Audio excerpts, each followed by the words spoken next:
Hello friends, my self विजय। आज हम operation research का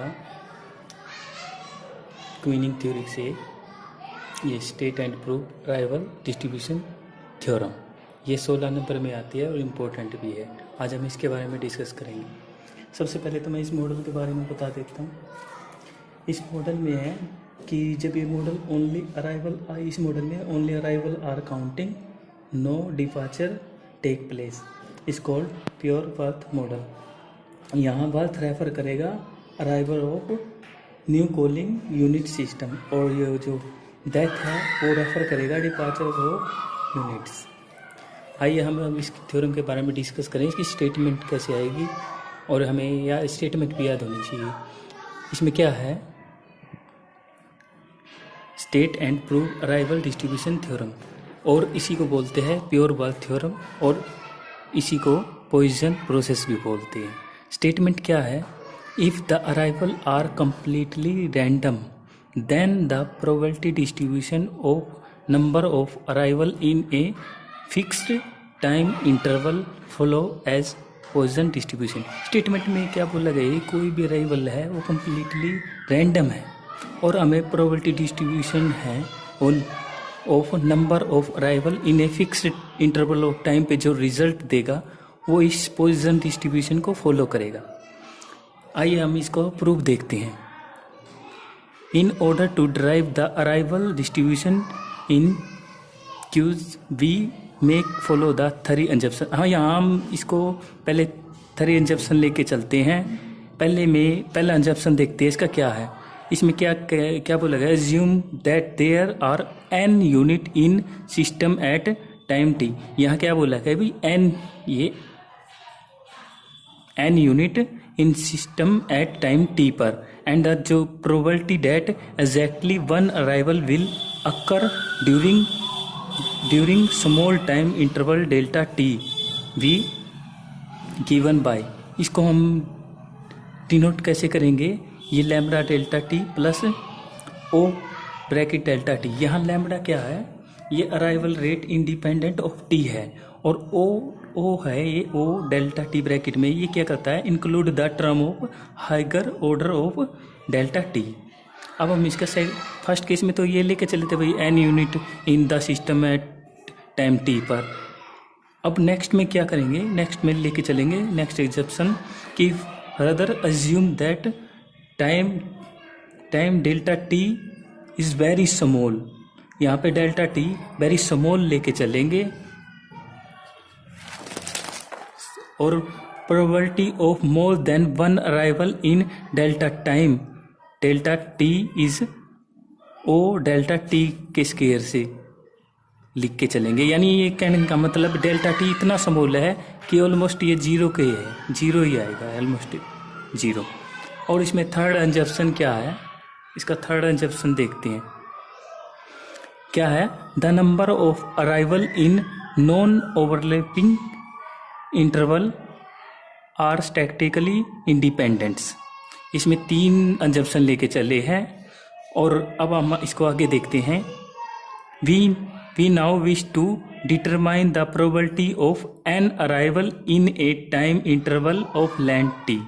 यानी प्रोबेबिलिटी है, डिटरमाइन करेंगे हम एन अराइवल की in a time interval of length T, और इसको हम डिनोट करते हैं पी एन टी से।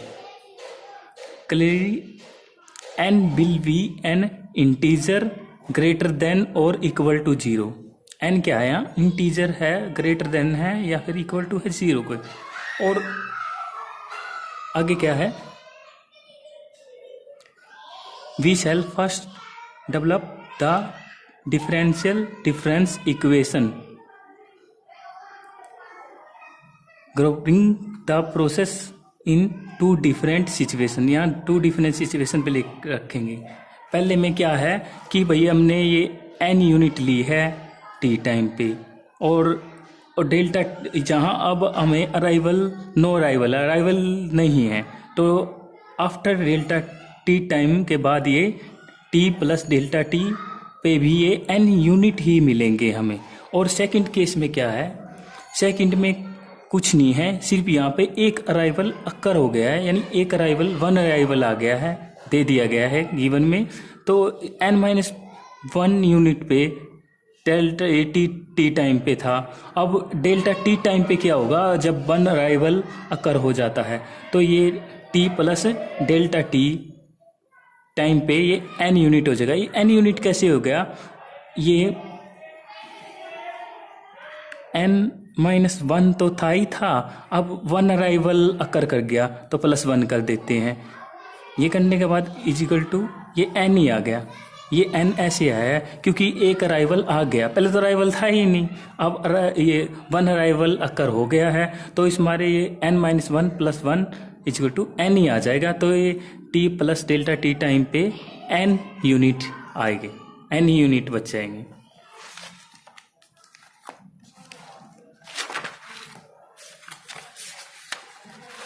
अब हम इसको केस में डिस्कस करेंगे। इसका फर्स्ट केस क्या है, इसमें हम ये n ग्रेटर देन 0 लेके चलेंगे।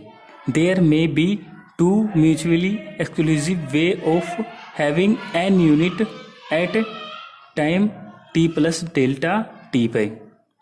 इसमें भी हम दो पार्ट में डिस्कस करेंगे, ए और B. There are, first A में क्या डिस्कस करेंगे, केस 1 में जब n ग्रेटर देन 0 है, क्या है, there are n unit in the system at time t। n unit है in the system at time t पर, and no arrival take place during the interval delta T. यहाँ पे no arrival है, याद ये देखना, no arrival. Hence there will be n unit at time t plus delta T also this situation in figure A. ये मैं पीछे बता के आया था, ये हमने ये फिगर ए में ली थी, बस यही बताया गया भाई। जब ये जो मैं वो थ्योरी में है, ये मैंने समझाया था भाई, n यूनिट लेके चलेंगे टी टाइम पे, जब डेल्टा टी पे टाइम के बाद देखेंगे, जब नो अराइवल है तो t plus delta t time पे ये n यूनिट ही रहेंगे।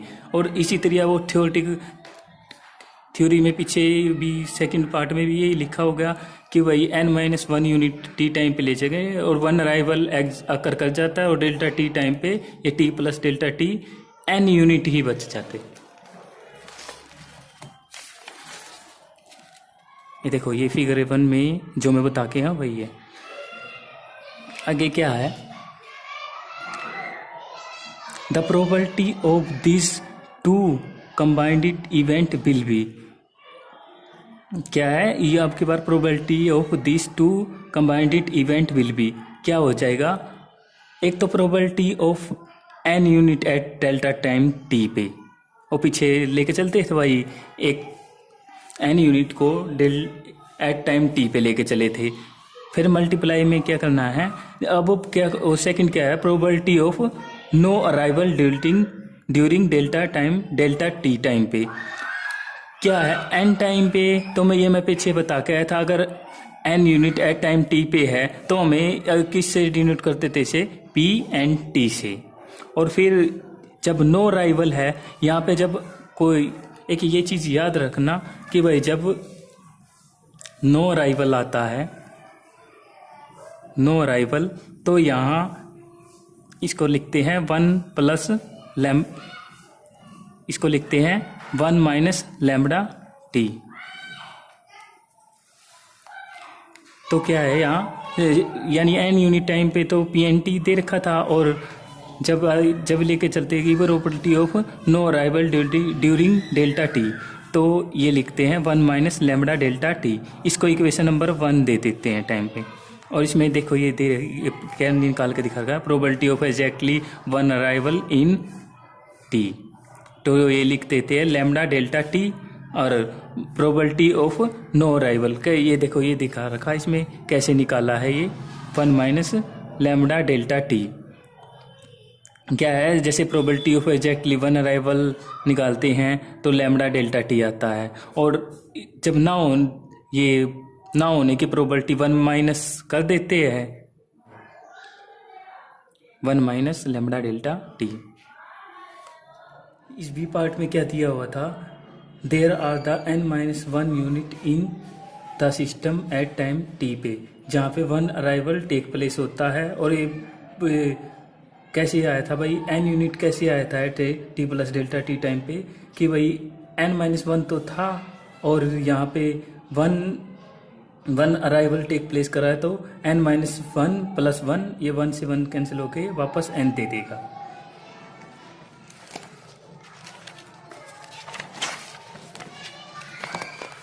ये इसमें लेके चले थे, ए पार्ट में तो जहाँ नो अराइवल है और इसमें 1 अराइवल आया था, ये n इसी को दिखाया था ये बी पार्ट में। हम अब इसकी प्रोबेबिलिटी निकालते हैं। The probability of this two combined events will be probability of n-1 unit at time t पर, जैसे पीछे ए पार्ट में निकाल ली थी हमने, इसी मल्टीप्लाई में probability of 1 arrival in the time delta t पर।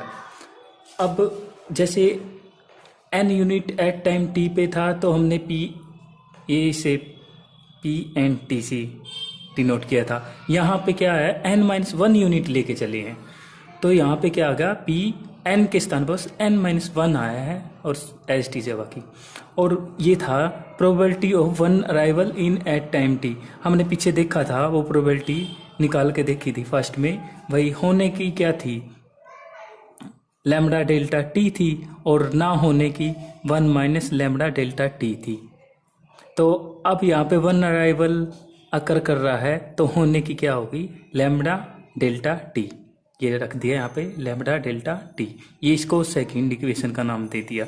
अब ये पीछे एडिंग 1 and 2 वी गेट 1 हमारी आई थी ये वाली, जब हमने एक में n unit in system at time t पे लिया था। ये फर्स्ट इक्वेशन ये है p(n)t 1 minus lambda delta T, जहाँ पे नो अराइवल है फर्स्ट इक्वेशन। और ये जो b का केस है, b का जो है उसमें सेकंड इक्वेशन ये है pn minus bracket t lambda delta t, क्योंकि यहाँ पे 1 अराइवल अकर है एट डेल्टा टाइम t पे। तो क्या करते हैं, इन दोनों को ऐड करते हैं। The probability of n arrival at time t plus delta t पे। अब की बार क्या लेके चले, n अराइवल, तो pn ये n अराइवल लेके चले, n रख लिया, और ब्रैकेट में टाइम क्या है t प्लस डेल्टा t। तो वही बस फर्स्ट और सेकंड ऐड करनी थी, वही लिख लिया p(n)t bracket 1 minus lambda delta t plus p(n-1) t और लैम्डा डेल्टा टी। ये तो n की थी जब नो अराइवल है, और यहाँ पे जब n-1 यूनिट लेके चले हैं जहाँ एक अराइवल अकर कर रहा है उसकी थी, और बस इनको और कुछ नहीं किया गया, ऐड किया गया फर्स्ट और 2 को। अब क्या करेंगे, अब पहले तो केस में लेके चले थे हम n ग्रेटर देन 0। अब सेकंड केस में क्या लेके चलेंगे हम, n इजिकल टू 0। इसमें क्या है, बस कुछ जहाँ ये n है ना वहाँ 0 रख दिया, p0 t plus delta T. वो जैसे पहले निकाला था ना प्रोबेबिलिटी, जब no unit at time t पे multiply probability no arrival in time delta t time पे। क्या होगा, जब नो अराइवल था, नो यूनिट है, तो यहाँ p जब n यूनिट थी तो p(n)t लिखते थे, अब नो यूनिट है तो 0 आ गया p0t। और जब अराइवल नहीं होता है तो वो निकाल के दिखाया था भाई, होने की तो ये थी लैम्डा डेल्टा टी, और ना होने की 1 माइनस लैम्डा डेल्टा टी। तो यहाँ नो अराइवल, तो 1 माइनस लैम्डा डेल्टा टी। इसको इक्वेशन नंबर 4 और इसको 3 नाम दिया था। अब क्या होगा, फ्रॉम 3 इस थर्ड से क्या माइनस लैम्डा डेल्टा टी, और इसी तरह plus p(n-1) t lambda delta T. ये है, इसको 5th इक्वेशन नाम दे दिया जब n ग्रेटर देन है 0 से।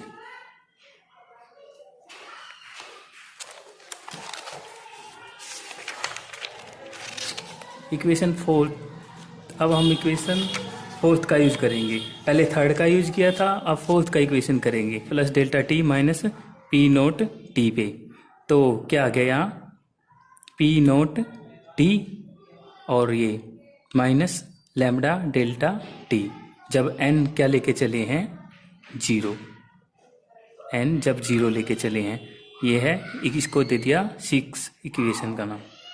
अब क्या करेंगे, जो डिवाइड है both side equation 5 and 6 by delta t, then taking limit as delta t tends to 0। क्या करेंगे हम 5th और 6 को डिवाइड करेंगे बोथ साइड डेल्टा टी से और लिमिट लेंगे ये, तो वी हैव ये डेल्टा टी से डिवाइड कर दिया बोथ साइड और फिर क्या किया लिमिट ले ली, तो P N T plus delta T minus P N T by delta T is equal to है minus lambda P N T plus lambda P N minus T. ये तो आ गया 5th इक्वेशन से। और इसी तरीका जब हम इसको भी ये डिवाइड करेंगे डेल्टा टी से और लिमिट लेंगे तो हमें ये आ जाएगा minus lambda P note T.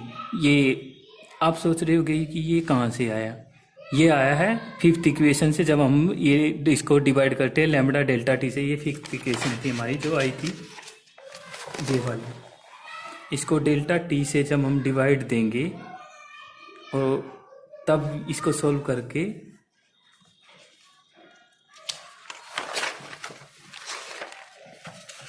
तब ये आया है। इसी प्रकार हम 6 को जब डेल्टा टी और ए लिमिट लेके चलेंगे तो हमारे इस साइड ये बचेगा 6 इक्वेशन में। अब हमने क्या किया, जो ये 5th और 6 इक्वेशन थी इसको क्या करें, इसको हम ऐसे लिखेंगे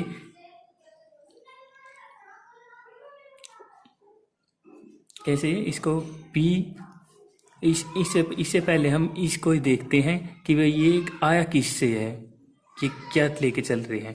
ये है और कुछ नहीं, रीजन है, ये है डेफिनेशन ऑफ फर्स्ट डेरिवेटिव। क्या है, limit delta t tends to 0 p bracket t plus delta T minus P N t delta T is equal to d by d t p n dash T.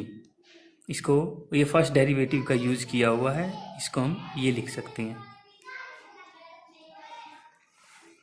अब देखो 5th और 6 से क्या आया, ये हमने इसके लिए वो ये पी एन डैश टी रख दिया यहाँ, पी एन डैश टी, और बाकी ये एच टी रख लिया। ये क्या कब था, जब n ग्रेटर देन 0 लेके चले थे और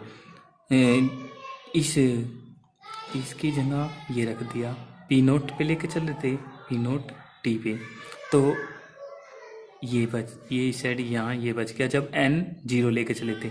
देखो ये n 0 यहाँ से दिखने लग रहा है भाई, ये p 0 लेके चल रहे हैं। This no as the system of differential equation, इसका हम डिफरेंशियल इक्वेशन बोलेंगे। अब हम क्या करते हैं, 7 8 इक्वेशन को सोल्व करते हुए इसे इटरेटिव मेथड से सोल्व करेंगे।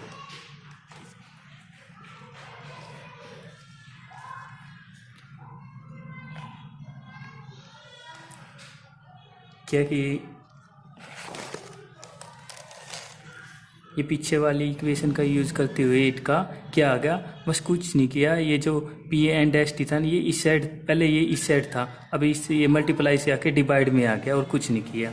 ये वाले में ये क्या किया, ये इस साइड ले गए, ये डिवाइड में आ गया और माइनस ए लैम्बडा बच गया था इस साइड, तो ये लिख लिया। अब क्या करेंगे हम, अब इसको कैसे लिख सकते हैं, d by d t log p 0 t is equal to minus lambda. इसको ऐसे, क्योंकि वापस ही इसका डिफरेंशिएशन करने पर हमें यही मिलेगा। और फिर क्या किया, integrating both side with respect to t, जब इंटीग्रेशन करेंगे ये तो कैंसिल हो जाएगा, ये एच टी से आ जाएगा।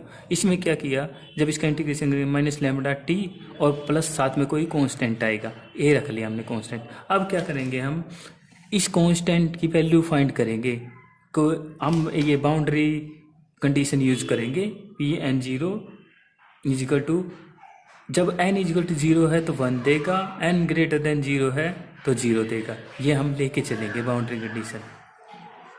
अब क्या करेंगे, हम सब्स्टिट्यूट करेंगे t की वैल्यू 0 रख के। जब 9 में जब t की वैल्यू 0 रखेंगे तो p nought t is equal to 1 आएगा। देखो ये t की वैल्यू पुटअप करके देखो, इसमें ये 0 आज ये 1 आएगा।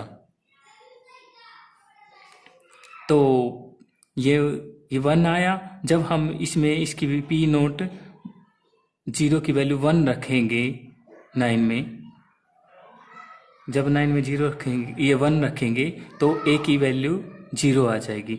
तो इसमें अब देख दो, ये a की वैल्यू 9 में 0 रख दो तो क्या आ गया, log p nought t is equal to minus lambda t।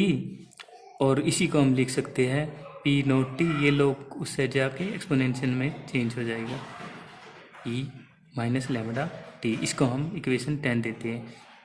यहाँ कुछ नहीं है, बस ये t की वैल्यू 0 रखी गई है इक्वेशन ना इसमें 9 में, और जब n की वैल्यू 0 के इक्वल होती है तो हमें 1 देती है।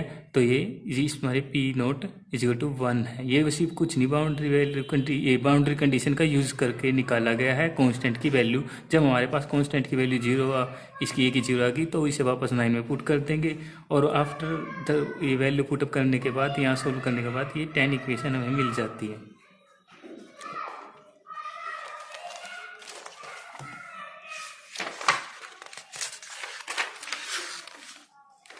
अब पहले तो हमने n की वैल्यू ये 0 लेके चले थे। अब n की वैल्यू हम 1 पुटअप करेंगे इसमें 7 में। जब हम n की वैल्यू इसमें 1 पुटअप करेंगे तो यहाँ जहाँ ये n था वहाँ 1 रख दिया, जैसे p डैश यहाँ n था तो 1 आ गया। अब यहाँ p n था तो यहाँ भी 1 आ गया। ये रखने के बाद n की वैल्यू फिर क्या, ये आ गई हमारे पास इक्वेशन, ये 7 का यूज़ करते हुए। जब ये उसके बाद क्या किया, इस वाली टर्म को इस साइड ले गए तो ये प्लस की आ गई, और बाकी ये यहीं एच डी रख ली। फिर क्या किया, इसके बाद क्या किया, p नोट t की वैल्यू पीछे से पुटअप कर दी। e minus lambda T I थी, ये यहाँ से की है, ये हमने सोल्व नहीं की थी। जहाँ से कांस्टेंट रखने के बाद फ्रॉम 9 से ये p नोट t की वैल्यू e की माइनस लैम्बडा टी आई थी, बस p नोट t की वैल्यू वहाँ e की माइनस लैम्बडा टी रख दी।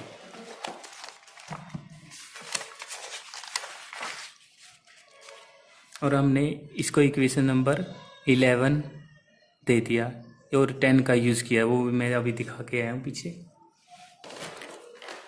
This is the linear differential equation of first order. It can be solved by multiplying both sides of this equation by integrating factor. Integrating factor से solve करेंगे। ये first order की differential equation है। क्या गया, integrating factor क्या है इसका, ई की ये इंटीग्रेशन लैम्बडा डी टी लेके चलते हैं और इसको सोल्व करने के बाद ई की लैम्बडा टी आ गया। ये अब क्या करेंगे, इस पे वैल्यू पुटअप कर देंगे कि लैम्बडा टी। अब फ्रॉम ए से क्या है, ई की लैम्बडा टी की वैल्यू क्या आई थी कि लैम्बडा टी। तो ये सोल्व करने के बाद ये ऐसे आ गया। अब क्या करते हैं, और इसी को हम डी वाई डी टी ई की मैं ये लैम्बडा टी इंटू P1T और इसको टू लैम्बडा लेके चलते हैं। अब फिर इसका दोबारा से अगेन क्या करेंगे, इंटीग्रेशन कर देंगे both side with respect to t. फिर हमें एक अनदर कांस्टेंट मिल जाएगा, फिर उसकी वैल्यू फाइंड करेंगे। तो क्या गया, ई की lambda t dot P1T is equal to lambda t plus b. ये कहाँ से आ गया, इसको इंटीग्रेट किया गया, बोथ साइड इंटीग्रेट करेंगे तो ये आ गया, ये तो कैंसिल हो गया, ये एच टी आ गया। और इसी तरह इसका लैम्बडा टी आ जाएगा, फिर सम कांस्टेंट आ जाएगा, इसको 12 का नाम दे दिया। फिर वही टी इजिकल टू 0 पुट किया इन 12। जब टी को 0 पुट करेंगे तो यहाँ क्या आ जाएगा, ये तो 0 आ गया, ये भी आ गया। तो अब जब पुटअप करेंगे तो v क्या आ गया हमारा g। क्यों आ गया v जीरो? क्योंकि v1 जीरो की वैल्यू जीरो आई थी, हमने पीछे सोल्व करके देखी थी, जीरो आई थी। और अब क्या करेंगे, v की वैल्यू जीरो पुट कर देंगे इन इक्वेशन 12। तो यहाँ से p1t लैम्डा टी ई की माइनस लैम्डा टी आ गया। और क्या किया हमने, वैसे ही इसके नीचे 1 फैक्टोरियल लगा लिया ताकि आगे ही इसका इक्वेशन बनाने में कोई दिक्कत ना हो। और वैसे भी 1 का फैक्टोरियल करने पर यही आ जाएगा वापस ऊपर वाला ही, तो कोई फ़र्क नहीं पड़ेगा। इसको 12 का 11 13 का नाम दे दिया। इसी तरह क्या किया, पहले n की वैल्यू 1 पुट करी, अब n की वैल्यू इसी 7 में 2 पुट करेंगे। ये 7 इक्वेशन कौन सी थी हमारी,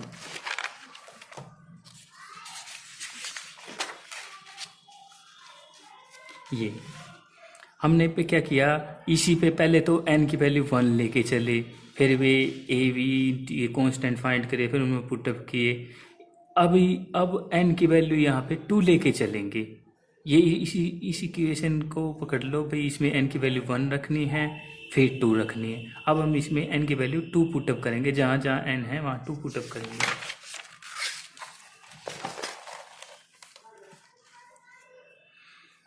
क्या किया, यहाँ पे n की वैल्यू भाई जहाँ जहाँ n था वो 2 पुट कर दिया, ये आ गई 7 से आई है। और फिर क्या किया, और यहाँ से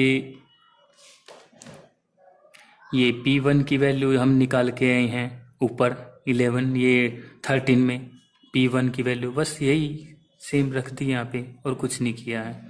लैम्डा टी ई की माइनस लैम्डा टी और 1 फैक्टोरियल। फिर हम जब इसको सोल्व करेंगे क्या आएगी हमारी,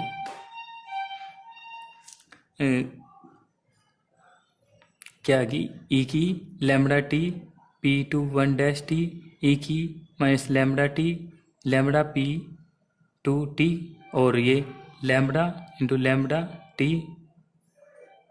ये क्या था, ये जब इसको हम नीचे ले जाएंगे तो ये प्लस की बन जाएगी, जब फिर ये मल्टीप्लाई से ये डिवाइड से उस साइड जाके मल्टीप्लाई हो, कुछ नहीं किया। ये वाली टर्म इसको पहले खोल लिया, 1 बाई ई की लैम्डा टी आ गया, और फिर इसको वहाँ ले गए, इसको दोनों तो डिवाइड से मल्टीप्लाई में चला गया, बस कुछ नहीं, मल्टीप्लाई की गई है यहाँ पे। और फिर क्या किए थे, इस टर्म को हम कैसे लिख सकते हैं, डी बाई डी टी ई की लैम्डा टी डॉट p2t, क्योंकि जब हम इसका डिफ्रेंशिएशन करेंगे तो हमें यही टर्म मिल जाएगी वापस, और कुछ नहीं किया गया। तो ये एज चीज रख ली। फिर क्या गया, वही है, फिर इंटीग्रेशन किया विद रिस्पेक्ट टू टी। जब इंटीग्रेशन करेंगे तो ये कैंसिल हो जाएगा, ये रख लिया यहाँ पे आ गया, और ये लैम्डा का लैम्डा स्केयर आ गया टी। तो ये फिर क्या गया, जब हम करेंगे इसको तो ये 2 फैक्टोरियल, जब इंटीग्रेशन जब हम इसको सोल्व करेंगे ना, ये 2 आ गया, वापस यही मिल जाएगा हमें। इसको बस ऐसे लिख सकते हैं हम, जब इंटीग्रेशन करेंगे, या इसका इंटीग्रेशन करके देख लेना भाई, ये मिलेगा हमें। इंटीग्रेशन हमें आता ही है, +2 क्लास से हम इंटीग्रेशन सोल्व करते आ रहे हैं कि ये कैसे आएगा इंटीग्रेशन। ये कहते हो तो मैं सोल्व करके दे देता हूँ। ये लैम्डा स्केयर टी बन गया, लैम्डा तो यहाँ पे कांस्टेंट है, बाहर रख लिया, और टी का क्या होगा, टी बाय ये रूल लगाते हैं 1 + 1, ये 2 बन गया, और नीचे 2 आ गया, ये ऐसे आ गया। अब इसका हम लैम्डा टी स्केयर यूज़ कर सकते हैं, और इसको 2 इफेक्टर लगा सकते हैं, इसके वही आना है 2 ही। तो क्या किया, अब क्या करेंगे हम, यहाँ फिर इसी में वही t की वैल्यू 0 पुट करेंगे। तो जब t की वैल्यू हम 0 पुट करेंगे, यहाँ पे ई लैम्डा ये 0, एक्सपोनेंशियल किसी की पावर 0 1 होता वही, फिर जहाँ जहाँ t थी यहाँ पे 0 आ गया, और फिर यहाँ पे t यहाँ पे 0 आ गया। तो जब हम इसको 0 पुटअप करेंगे t की वैल्यू, तो जो p2 0 है वो हमें 0 मिल जाएगा। ऊपर इक्वेशन बस कुछ नहीं किया, t की वैल्यू 0 पुटअप कही गई है, और फिर हमें मिल जाएगा। और जब हम करेंगे तो c की वैल्यू हमें क्या मिल जाएगी, 0 आ गई हमारी c की वैल्यू। अब क्या किया, अब ये जो p2 है इसको, अब इसको उस साइड ले गए हम, ये क्या था, हम मल्टीप्लाई में, उस साइड जाके डिवाइड में, फिर हम डिवाइड में से जब ऊपर ले जाएंगे तो माइनस में बन जाएगा ये। जब ये आ गया 15 इक्वेशन, तो यहाँ n जब 2 पुट किया तब ये हमें मिल रहा है। इसी तरह सिमिलरिटी हम क्या करेंगे, 3 पुट करेंगे कि बस यहाँ पे स्केयर है तो यहाँ पे 3 पुट करें तो क्यूब बन जाएगा, 3 फैक्टोरियल बन जाएगा।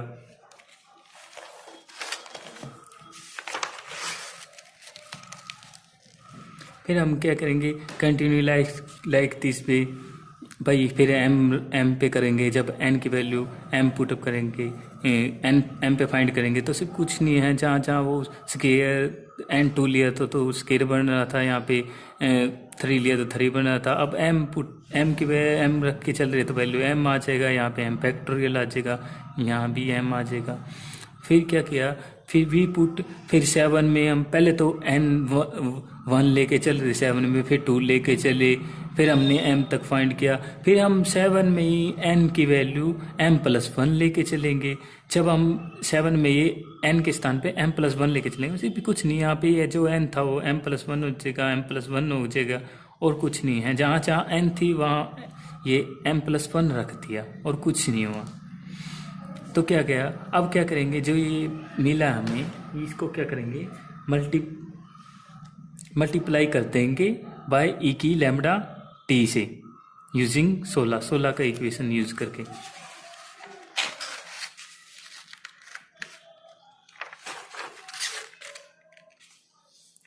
तो क्या किया, जब हम ई की लैम्डा टी को मल्टीप्लाई करेंगे तब ये जो हमें मिलेगा उसको हम d/dt ई की lambda T P m+1 T और ये लिख सकते हैं, क्योंकि अगर हम इसका डेरिवेटिव सोल्व करेंगे हमें वापस वो ऊपर लाई मिल जाएगा, कोई फ़र्क ही नहीं।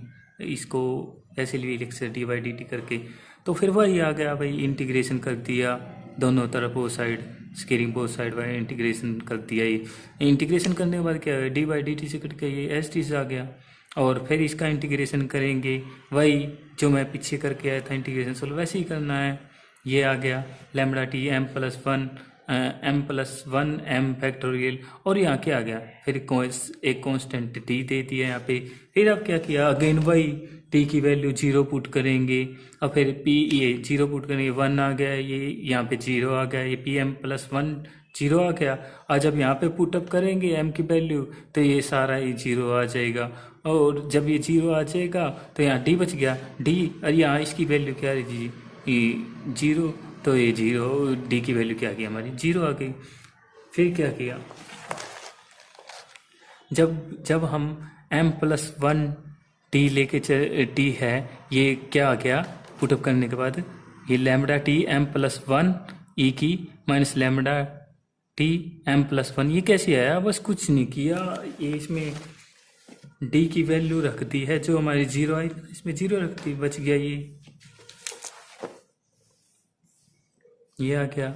और फिर क्या किया, ये तो हम m+1 के लेके चले थे, तो अब हमारी जनरल इक्वेशन क्या बनी, पहले तो हम 7th में 1 लेके चले, फिर 2 लेके चले, फिर m लेके चले, फिर m-1 लेके चले, और लास्ट में हमें क्या मिला भाई, जब हम m+1 की जगह, जब ये सारे को सेटिस्फाइज करा तो m+1 की जगह n रख लिया, p(n)t लैम्डा टी की n ए की लैम्डा टी और n factorial.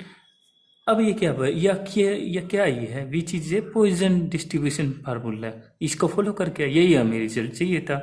Thank you guys, अगर आपको मेरी वीडियो अच्छी लगे तो लाइक करना और इसको दोस्तों में शेयर करना। Thank you guys.